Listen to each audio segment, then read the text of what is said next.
direct. Allez, il est 8h26, je suis avec Frédéric Simotel. 5 millions de Français, Frédéric, de plus de 18 ans, vivent encore chez leurs parents. Ouais. Parmi eux, 900 000 font d'ailleurs partie de cette génération boomerang. Ils sont revenus vivre à la maison, souvent pour des raisons financières. Oui, c'est une étude de vivre chez ses parents ou chez une autre personne à l'âge adulte, publiée par l'adresse, c'est la direction de la recherche des études de l'évaluation des statistiques. Et effectivement, donc alors c'est 4,7 millions pour être précis, mais voilà, en global, 5 millions de Français adultes vivent donc chez leurs parents, leurs grands-parents ou chez un membre de leur famille. Alors, il faut savoir que 57% sont des hommes, 70%, on s'en doute un peu, ont 18-24 ans, 58% ne sont plus étudiants, donc ils ont commencé à travailler, mais 20% sont quand même au chômage.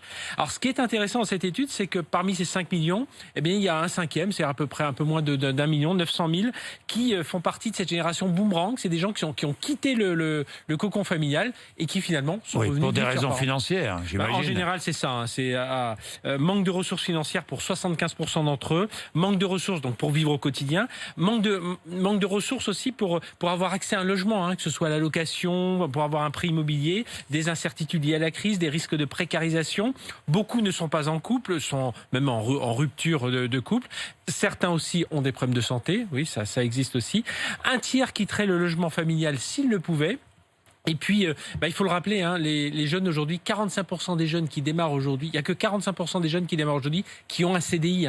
Tout le reste, 55%, c'est du CDD, c'est du stage, c'est de l'apprentissage. Donc c'est compliqué de quitter le cocon familial. Bon, faut quand même rassurer certains parents. Il y a 1 million de ces 5 millions qui préfèrent rester quand même vivre avec leurs parents, le confort matériel, enfin bon, tout ce que ça peut entraîner derrière tout ça. Merci Frédéric Simotel, il est 8h28.